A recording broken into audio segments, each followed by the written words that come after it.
Hola, ¿qué tal? Somos Mabel Rodríguez y Martín Chacón y vamos a estar contando nuestra experiencia en pandemia con los talleres iniciales. Les contamos en qué consiste esta presentación. En primer lugar, vamos a estar mostrando las decisiones iniciales que tomamos y cuál es el contexto de aplicación, el foco que hacemos en la enseñanza de lo que presentamos a nuestros estudiantes. Vamos a estar mostrándoles un ejemplo y también vamos a decir algunas palabras finales a modo de cierre. Respecto al contexto, podemos decir que vamos a estar presentando el trabajo con los talleres iniciales orientados en ciencias exactas y el inicial obligatorio de matemática, coordinado por las personas que ustedes pueden ver allí. Estos talleres están destinados a una gran cantidad de estudiantes que siguen varias de las carreras de la universidad. Son talleres trimestrales con una carga total de 48 horas, a razón de 4 horas por semana, y dependen del Instituto de Desarrollo Humano. Hay dos decisiones principales que tomamos y tienen que ver con que, en primer lugar, estos talleres se ofrezcan durante la pandemia en una modalidad 100% asincrónica, y otra cuestión importante es que no quisimos resignar el foco que se van a enterar en un ratito.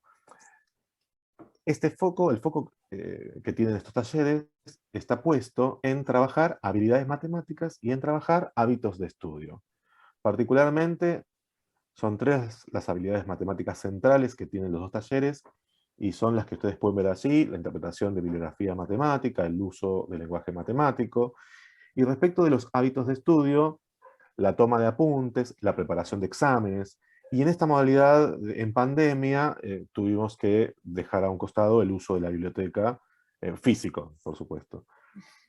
Particularmente, las habilidades matemáticas y los hábitos de estudio están sujetos a contenidos matemáticos específicos. En el TIO Matemáticas, sujetos a funciones elementales, y en el TIO Exactas, sujetos a cuestiones de álgebra básica.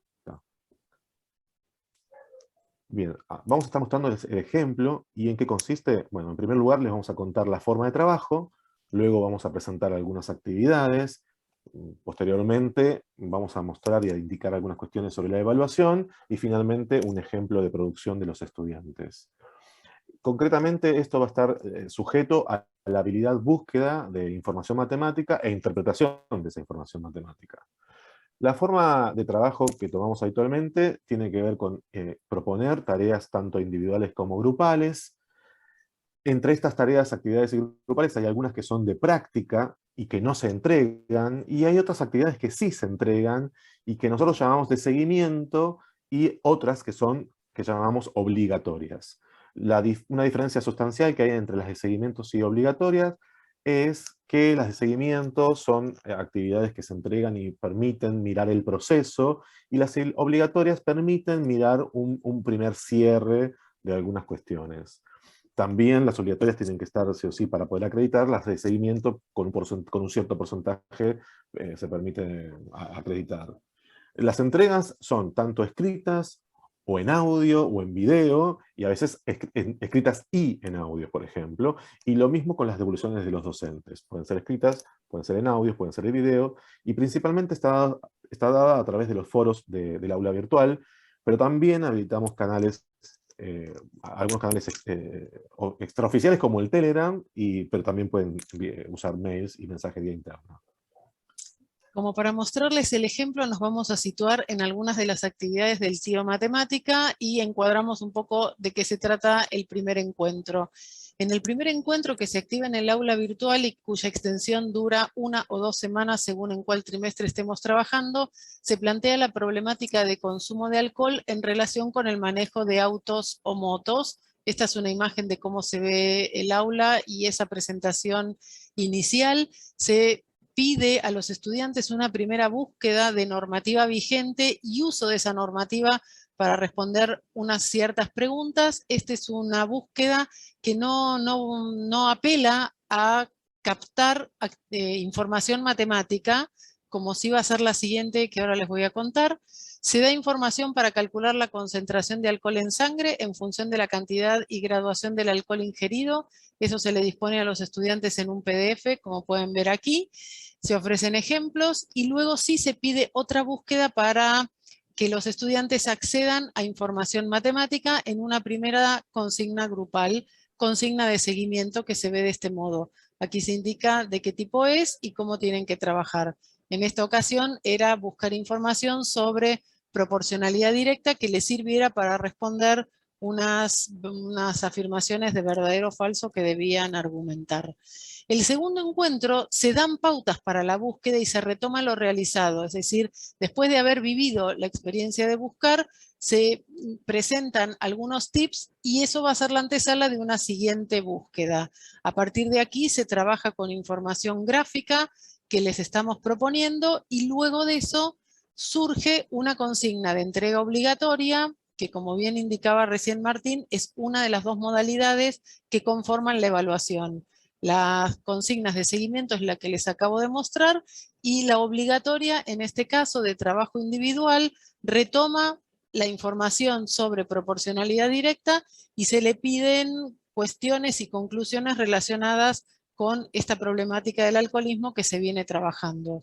Simplemente como para mostrar cómo se ven algunas de las producciones primeras de los estudiantes, en este caso era una entrega en audio y por escrito, les proponemos esta imagen, el docente le hace una devolución que involucra todas las cuestiones desde la búsqueda, la estética, la precisión matemática, tanto en la oralidad como en lo escrito. A modo de cierre, queremos simplemente mencionar algunas cuestiones que valoramos y otras que queremos mejorar. Entre las cuestiones que valoramos, queremos destacar que no hemos convertido el taller en pandemia en un curso tradicional. No lo teníamos tampoco previo a la pandemia, es decir, se trata de un taller y entonces está basado principalmente en la actividad de los estudiantes y de las estudiantes, y de la misma manera quisimos conservar eso en esta situación.